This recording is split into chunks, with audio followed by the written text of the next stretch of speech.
आप सभी का टॉपर वीडियो में स्वागत है और आज की इस वीडियो में हम लोग मैट्रिक्स पढ़ने वाले हैं। मैट्रिक्स को मैट्राइसेस भी बोला जाता है और यहाँ पर मैं आपको मैट्रिक्स को एकदम बेसिक से एडवांस लेवल तक बताऊंगा। अगर आपको मैथ में कुछ भी नहीं आता है या फिर अगर आपको मैथ बहुत ही हार्ड लगता है तो आपको बिल्कुल भी टेंशन नहीं लेना है। आप लोग वीडियो को कंप्लीट देखिए, आपको हर एक चीज समझ में आएगा और आप लोग आसानी से क्वेश्चंस को बना लेंगे। और यहाँ पर मैं आपको जो बताऊंगा, यहाँ से आप लोगों का ऑब्जेक्टिव क्वेश्चंस और सब्जेक्टिव क्वेश्चंस आप लोगों का दोनों कवर हो जाएगा। आप लोगों को अलग से कुछ भी पढ़ने का जरूरत नहीं है, ना आपको अलग से ऑब्जेक्टिव पढ़ना है, ना आपको अलग से सब्जेक्टिव पढ़ना है, कुछ भी नहीं पढ़ना है। और साथ ही साथ आप लोगों को पीडीएफ भी मिल जाएगा, जहां से आप लोग आसानी से नोट्स भी बना सकते हैं। तो चलिए शुरू करते हैं और एक एक करके हर एक चीज को बहुत ही सिंपल तरीके से और इजी तरीके से देख लेते हैं। तो देखिए, सबसे पहले बात करते हैं मैट्रिक्स। देखिए, जो मैट्रिक्स होता है ना, मैट्रिक्स को हम लोग कुछ इस प्रकार से या फिर इस प्रकार से इग्नोर करते हैं, यानी मैट्रिक्स को इस प्रकार से दर्शाया जाता है। यहाँ पर एक पॉइंट है, देखिए क्या लिखा हुआ है कि matrix is denoted by capital letters. Capital letters यानी कि बड़ा हाथ का ABCD। तो जो मैट्रिक्स होता है ना, मैट्रिक्स को हम लोग बड़े हाथ के ABCD से हम लोग दर्शाते हैं। And its elements are denoted by small letters. और मैट्रिक्स के जो एलिमेंट्स होते हैं ना, मैट्रिक्स के एलिमेंट्स को हम लोग छोटे हाथ के ABCD यानी कि स्मॉल लेटर्स से हम लोग दर्शाते हैं। देखिए, यहाँ पर मैं आपको समझा देता हूँ। जैसे कि मान के चलिए हमारे पास एक कोई मैट्रिक्स है, इसको हमने बड़ा हाथ का ABCD यानी कि कैपिटल लेटर में लिख लिया है। अब इसके जो एलिमेंट्स होंगे इसको हम लोग स्मॉल लेटर्स यानी कि छोटे हाथ के ABCD में हम लोग लिखेंगे कुछ इस प्रकार से ABCD, कुछ इस प्रकार से लिखेंगे। तो ये होता है मैट्रिक्स का हमारा फॉर्मेट। अगर हम लोग मैट्रिक्स का, अगर हम लोग जनरल फॉर्मेट का बात करें कि जनरल फॉर्म में किस प्रकार से होता है, तो देखिए मैट्रिक्स जो होता है ना, जैसे यहाँ पर हमारा एक कोई मैट्रिक्स है, ये हमारा जनरल फॉर्म में कुछ इस प्रकार से या फिर इस प्रकार से होगा। मतलब आप यहाँ पर ऐसे भी दे सकते हैं या फिर आप चाहे तो यहाँ पर ऐसे भी दे सकते हैं, आपकी मर्जी, आपको जैसा देना है। अब देखिए ध्यान से, यहाँ पर ये जो ए होता है ना, ए माने होता है हमारा मैट्रिक्स। ये जो आप लोग एम देख पा रहे, एम माने होता है नंबर ऑफ रोज यानी कि रो, मतलब यहाँ पे कितने रोज है, कितने रो है और रो की संख्या कितनी है, यहाँ पर ये बोला जा रहा है। यहाँ पे ये जो एन है ना, एन माने होता है नंबर ऑफ कॉलम्स यानी कि कितने कॉलम्स है, ये आपको बताना है। बात क्लियर हो गया? कोई दिक्कत, कोई प्रॉब्लम नहीं है। मैं आपको फिर से समझा देता हूँ। मैट्रिक्स को कुछ इस प्रकार से या फिर इस प्रकार से लिखा जाता है। यहाँ पर ए को बोला जाएगा मैट्रिक्स और ये जो AIJ है इसको हम लोग बोलेंगे मैट्रिक्स के एलिमेंट्स बोलेंगे। एम मतलब हो जाएगा यहाँ पर नंबर ऑफ रोज और एन माने हो जाएगा नंबर ऑफ कॉलम्स। और देखिए मैट्रिक्स का जो ऑर्डर होता है, एक ऑर्डर भी होता है मैट्रिक्स का। यहाँ पर ये जो M क्रॉस N है या फिर M बाय N इसको बोल सकते हैं, तो इसी को क्या बोला जाता है, मैट्रिक्स का ऑर्डर बोला जाता है। अभी मैं आपको अच्छे तरीके से समझा दूंगा, आपको बिल्कुल भी टेंशन नहीं लेना है और आपको घबराना नहीं है। देखिए अभी इंट्रो है, स्टार्टिंग है, हर एक चीज समझ में आएगा और कुछ भी प्रॉब्लम होता है ना भाई, आप पूछिए ना मेरे से, मैं आपको जरूर बताऊंगा। हो सके आपको लग रहा होगा कि सर आपका फोन स्विच ऑफ है, आप जवाब नहीं देते हैं, ऐसा बिल्कुल भी नहीं है। एक्चुअल में अभी स्टार्टिंग है, इतने ज्यादा मतलब फोन कॉल्स आ रहा है, इतने ज्यादा मैसेज आ रहा है ना भाई, तो थोड़ा जवाब देने में थोड़ा तो तकलीफ हो रहा है। तो आपको टेंशन नहीं लेना है, बिल्कुल हर एक चीज कराया जाएगा। लाइव क्लासेस भी आप लोगों को मिलेंगे, मैं आप लोगों के लिए लाइव क्लासेस भी लूंगा, आपको टेंशन नहीं लेना। चलिए अब मैं आपको बताता हूँ कि आप लोग मैट्रिक्स के अंदर एलिमेंट्स को किस प्रकार से लिखेंगे। देखिए अभी मैंने आप लोगों को बताया कि जो हमारा मैट्रिक्स होता है ना, कुछ इस फॉर्मेट में होता है, AIJ, ठीक है। यहाँ पर M क्रॉस N, आप चाहे तो यहाँ पर देख सकते हैं, देख लीजिए हमारा जो मैट्रिक्स होता है ना, कुछ इस फॉर्मेट में होता है। अब देखिए यहाँ पर आप एलिमेंट्स को एकदम आसानी से लिख सकते हैं, आपको जितना मर्जी है उतने एलिमेंट्स को आप लोग यहाँ पर लिख सकते हैं। देखिए यहाँ पर मैं आपको एक एग्जांपल के तौर पे बताता हूँ। जैसे हमने यहाँ पर A लिख दिया, यहाँ पर भी A लिख दिया, यहाँ पर भी A लिख दिया, क्योंकि यहाँ पर A है तो हमने यहाँ पर A लिख दिया। फिर यहाँ पर भी हमने A लिख दिया, यहाँ पर भी A लिखा, यहाँ पर भी A लिखा, यहाँ पे हमने A लिख दिया, यहाँ पे हमने A लिख दिया, यहाँ पे हमने A लिख दिया। तो कुछ इस प्रकार से हमने यहाँ पर A को अभी लिख दिया।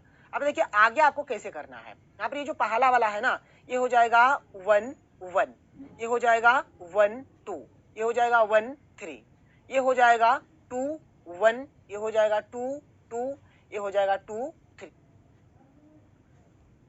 ये हो जाएगा हमारा 3 1, ये हो जाएगा 3 2 और ये हो जाएगा हमारा 3 3। तो कुछ इस प्रकार से हमारा होता है। और मैंने आप लोगों को बताया कि यहाँ पर ये जो हमारा M होता है, M को क्या बोला जाता है, तो M को बोला जाता है नंबर ऑफ रोज यानी कि रोज की संख्या, यानी यहाँ पर कितने यहाँ पर रोज है। और N माने होता है हमारा नंबर ऑफ कॉलम्स, जो कि अभी मैंने आप लोगों को बताया बिल्कुल आप लोगों को टेंशन नहीं लेना है, अच्छे तरीके से समझिए। तो इस प्रकार से आप लोग यहाँ पर एलिमेंट्स को आसानी से भर सकते हैं। ये तो चीज आप लोगों का क्लियर हो गया। अब देखिए ध्यान से, यहाँ पर ये वाला जो है ना, ये वाला आप लोग जो देख पा रहे हैं, ये वाला हो गया हमारा पहला रो, जिसको हम लोग बोलेंगे R1।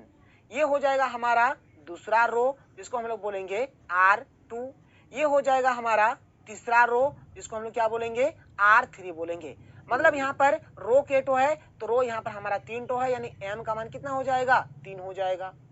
अगर हम लोग बात करें यहाँ पर कॉलम्स का, तो यहाँ पर मैं आपको कॉलम्स भी दिखा देता हूँ कि यहाँ पर हमारे कितने कॉलम्स है। कॉलम्स यहाँ पर मैं आपको दिखा देता हूँ। चलिए यहाँ पर कॉलम्स को देख लीजिए। अब यहाँ पर ये जो इस प्रकार से ये जो आ रहा है ना, इसी को बोला जाता है कॉलम्स, ठीक है। तो यहाँ पर ये हमारा पहला कॉलम्स हो गया, यानी ये C1 हो गया, ये हमारा दूसरा कॉलम हो गया, ठीक है, ये हमारा C2 हो गया, और ये हमारा तीसरा कॉलम हो गया, यानी ये हमारा C3 हो गया। यानी आप लोग देख सकते हैं यहाँ पर रो केटो है, 3 टो है, कॉलम्स केटो है, तो ये भी हमारा केटो है, तो 3 टो ही है। तो कुछ इस प्रकार से मैट्रिक्स को लिखा जाता है। रो क्या होता है, कॉलम्स क्या होता है, मैंने आप लोगों को बता दिया। अब चलिए आगे बढ़ते हैं और आगे की चीजों को, हर एक चीज को हम लोग अच्छे तरीके से समझ लेते हैं। देखिए यहाँ पर मैंने हर एक चीज को लिख दिया भाई, आप लोग देख लीजिए अच्छे तरीके से। यहाँ पर देखिए हमने यहाँ पर 2x2 का मैट्रिक्स लिया है, 2x2 बोलेंगे, मतलब ये हमारा रो की संख्या है और ये हमारा कॉलम की संख्या है। तो यहाँ पर हम लोग लिखेंगे A11, यहाँ पर 12, यहाँ पर 21, यहाँ पर 22। तो ये हो गया हमारा एक मैट्रिक्स। तो अभी मैंने यहाँ पर आप लोगों को देखिए यहाँ पर पहले भी बताया, और इस चीज को आप लोग देख लीजिए। जैसे यहाँ पर B हमने लिया, देखिए यहाँ पर A, यहाँ पर भी A। लिखने का तरीका क्या होगा, ये हो जाएगा 11, ये हो जाएगा 12, ये 13, ये 14, ये 21, ये 22, ये 23, ये 24, ये 31, ये 32, ये 33, ये 34 हो जाएगा। अब देखिए ध्यान से यहाँ पे चीजों को समझिए, ठीक है। ये होता है हमारा रो, ये हो गया R1, मतलब ये पूरा का पूरा हमारा R1 हो गया, ये पूरा का पूरा हमारा R2 हो गया, ये पूरा का पूरा हमारा क्या हो गया, R3 हो गया। बात समझ में आ गया आप लोगों को। अब चलिए यहाँ पे ध्यान सुनिए। अब ये पूरा का पूरा ये क्या हो जाएगा हमारा C1, यानी कॉलम पहला कॉलम, ये हमारा क्या हो जाएगा C2 दूसरा कॉलम, यहाँ पर क्या हो जाएगा ये हमारा C3 यानी तीसरा कॉलम, ये क्या हो जाएगा हमारा C4 हो जाएगा चौथा कॉलम। तो कुछ इस प्रकार से ये हमारा कॉलम हो जाएगा। अब देखिए जैसे ऑर्डर में बात कर रहा था ना, तो यहाँ पर ये 2x2 का है, मतलब इसका ऑर्डर कितना है, इसका ऑर्डर कितना है, 2x2 है। इसका ऑर्डर का अगर बात करें कितना है, 3x4 है, मतलब इसके ऑर्डर कितने हैं, 3x4 इसका ऑर्डर हो जाएगा। तो m क्रॉस जो n है, इसी को क्या बोला जाता है, ऑर्डर बोला जाता है। देखिए कभी कभार पूछ लिया जाता है कि टोटल नंबर ऑफ एलिमेंट्स, जैसे मान के चलिए ये जो हमारा मैट्रिक्स है, ये हमारा मैट्रिक्स है, तो इसमें टोटल नंबर ऑफ एलिमेंट्स कितने हैं। देखिए 1 ठो है, 2 ठो है, 3 ठो है, 4 ठो है। तो आप लोग कैसे निकालिएगा, जैसे एक आपको बोल दिया जाए यहाँ पर एक कोई आपके पास एक मैट्रिक्स है, ये हमारा कितना का मैट्रिक्स है, मान के चलिए 5x6 का मैट्रिक्स है।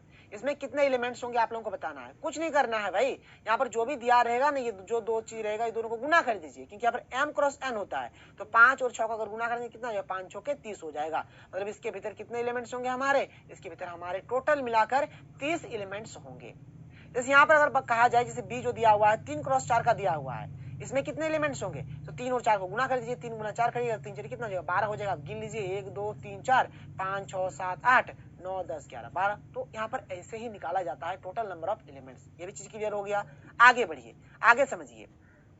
जैसे देखिए यहाँ पर आप लोग देखेंगे यहाँ पर A14 लिखा हुआ है। अब ये जो A14 है, इसका मतलब क्या होता है, तो मैं आपको बार बार बता रहा हूँ भाई, आप लोग ध्यान सुनिए। ये पहला वाला हमारा रो का काम करता है, और ये दूसरा वाला हमारा कॉलम का काम करता है। ये दूसरा वाला हमारा कॉलम का काम करता है। यानी यहाँ पर ये जो A4 है, इसका मतलब यहाँ पर 1 है, इसका मतलब फर्स्ट रो का बात हो रहा है, और यहाँ पर 4 है, यानी फोर्थ कॉलम का बात हो रहा है। उसी प्रकार से यहाँ पर 3 है, यानी कि थर्ड रो का बात हो रहा है, और यहाँ पर 2 है, यानी कि सेकंड कॉलम का बात हो रहा है। तो कुछ इस प्रकार से कहा जाता है, आप इन चीजों को समझिए। चलिए आगे बढ़ते हैं। आगे देखिए यहाँ पर, जैसे कि यहाँ पर एक मैट्रिक्स दिया हुआ है, इसमें आपको बताना है कि इसका पोजीशन क्या है, इसका पोजीशन क्या है, इसका इसका इसका मतलब पोजीशन आपको बताना है। देखिए बात बहुत सिंपल है। यहाँ पर देखिए आपको कुछ नहीं करना भाई। जैसे यहाँ पर एक एलिमेंट है, यहाँ पर है, यहाँ पर है, यहाँ पर है, यहाँ पर है, यहाँ पर है, ठीक है। तो जैसे यहाँ पर इसकी जगह पे आप ए लिखिए, यहाँ पर है मतलब इसकी जगह पे भी ए लिखिए, यहाँ पर है मतलब इसकी जगह पे भी ए लिखिए, यहाँ पर है तो इसके जगह ए, यहाँ पर है तो इसके जगह ए, यहाँ पर है तो इसके जगह ए। अब जैसे मैंने आप लोगों को नाम लिखने का जो तरीका बताया, क्या हो जाएगा, पहला वाला 1 1, ये हो जाएगा 1 2, ये हो जाएगा 1 3, ये हो जाएगा 2 1, ये हो जाएगा 2 2, ये हो जाएगा 2 3। बस सिंपल, कहानी खत्म। तो देखिए ध्यान से, अब करना कैसे है आपको, तो करना कुछ नहीं है। इसका पहला वाला इसके पहले वाले के साथ, तो A11 का मान कितना हो गया, 3 हो गया। इसका दूसरा इसके दूसरे वाले के साथ, यानी A12 कितना हो गया, -2 हो गया, हमने लिख दिया। यहाँ पर A13 कितना है, 5 था, हमने यहाँ पर 5 लिख दिया। A21 कितना है, 6 है, तो हमने 6 लिखा। A22 कितना है, 9 है, तो हमने 9 लिख दिया। देख लीजिए यहाँ पर ये 2 3 कितना है यहाँ पर 1 है, तो हमने यहाँ पर 1 लिख दिया। तो बिल्कुल आपको कंपेयर करके ऐसे लिख देना है, आसानी से लिख सकते हैं, कोई प्रॉब्लम नहीं होगा। यहाँ पर मैंने पीडीएफ भी दे दिया, आप लोग पीडीएफ से हर चीज को नोट कर लीजिए। आगे बढ़ते हैं, आगे चलिए। यहाँ पर देखिए इस तरह का प्रश्न पूछा जाता है। क्या है प्रश्न कि कंस्ट्रक्ट ए 3/2 मैट्रिक्स, यानी यहाँ पर 3x2 का यहाँ पर आपको एक मैट्रिक्स यहाँ पर आपको बनाना है, ठीक है। हुज एलिमेंट्स आर गिवन, यहाँ पर एलिमेंट्स दिया हुआ, देखिए ये एलिमेंट्स हमें दिया हुआ है, ठीक है, और इसी से हमें एक 3x2 का मैट्रिक्स बनाना है। देखिए यहाँ पर मैं आपको पहले तो बता देता हूँ कि आपको करना कैसे है, आपको करना कैसे है। यहाँ पर आपको 3x2 का मैट्रिक्स बनाना है, तो पहले आपको 3x2 मैंने समझना पड़ेगा कि 3x2 मैंने एक्चुअली में होता क्या है। यहाँ पर आप लोग समझ लीजिए, यहाँ पर आपको बनाना कितना का है 3x2 का, यानी आपका यहाँ पे देखिए ये जो 3 है ये आपका नंबर ऑफ रोज है, यानी रो की संख्या है आप लोगों का, और ये जो 2 है, ये जो 2 है ये आपका नंबर ऑफ क्या है, कॉलम्स है। तो यहाँ से आप लोगों को आइडिया मिल रहा है ना कि यहाँ पर रोज कितने होंगे, कॉलम्स कितने होंगे, मतलब 3 तो रोज होगा, यानी कि 3 तो लाइन होगा, 1 लाइन 2 लाइन 3 लाइन, कोई दिक्कत नहीं है। कॉलम्स कितने होंगे भाई, 2 होंगे, तो 1 कॉलम और ये रहा 1 कॉलम, 2 कॉलम। तो यहाँ पर आपको एक तो ये देना है, यहाँ पर ये देना है, यहाँ पर ये देना है, यहाँ पर ये देना है, यहाँ पर ये देना है, यहाँ पर ये देना है। क्वेश्चन में बोल दिया है साफ साफ कि 3x2 का है, 3 मतलब रो, यहाँ पर ये रो है, ठीक है, और ये जो 2 है ये हमारे क्या है, कॉलम है। 3 ठो रो, तो 1 ठो रो, 2 ठो रो, 3 ठो रो, 2 ठो कॉलम, तो 1 ठो कॉलम 2 ठो कॉलम, कोई दिक्कत नहीं है। अब नंबरिंग करना आपको आता है, यहाँ पर 1 1 हो जाएगा, ये 1 2 हो जाएगा, ये 2 1 हो जाएगा, तो ये 2 2 हो जाएगा, ठीक है, ये 3 1 हो जाएगा, तो ये 3 2 हो जाएगा। आप लोग आसानी से कर सकते हैं, कोई दिक्कत नहीं। 1 1 1 2 2 1 2 2 3 1 3 2, ठीक है। अब देखिए उसी चीज को मैंने यहाँ पर इस प्रकार से लिख दिया, देखिए यहाँ पर a 1 1 1 2 2 1 2 2 3 1 3 2, बात क्लियर, कोई दिक्कत नहीं है। अब देखिए यहाँ पर हमें ए आई जे दिया हुआ है, ए आई जे क्या दिया गया है कि i + 2j, ए आई जे बराबर i + 2j दिया हुआ है। तो सबसे पहले हमको ये वाला निकालना है, क्या निकालना है, a11, तो a11 i के सेंटर में 1 है और j के सेंटर में भी 1 है, यानी i का मान यहाँ पर 1 और j का भी मान कितना 1, i के जगह पे 1 रख देना है और j के भी जगह पे 1 रख देना है। तो i है, i के जगह पे हमने 1 रख दिया, 2 का 2 और j के जगह पे हमने क्या रख दिया, 1 रख दिया, तो 1 का 1 हो गया और 2 1 2 हो गया, तो 2 और 1 को जोड़ने से कितना हो गया, 3 हो गया, कोई दिक्कत नहीं है। बात समझ में आ रहा है, छोटा बच्चा जैसे आप लोग भी बना लीजिएगा। यहाँ पर a12 है, अब देखिए यहाँ पर i के सेंटर में कौन है, यहाँ पर i के सेंटर में 1 है और j के सेंटर में कौन है, तो j के सेंटर में 2 है। अब यानी यहाँ पर अब i का मान 1 हो गया और j का मान 2 हो गया। अब यहाँ पर i के जगह पे 1 रखिए और j के जगह पे 2 रखिए और बना लीजिए, बन जाएगा। यहाँ पर i की जगह पे 2 है और j की जगह पे 1 है, यहाँ पर i की जगह पे 2 है, j की जगह पे भी 2 है, यहाँ पर i की जगह पे 3 है और j की जगह पे 1 है, यहाँ पर i की जगह पे 3 है, j की जगह पे 2 है। बना लीजिए, ऐसे बनाना है, आप बना लीजिएगा आसानी से।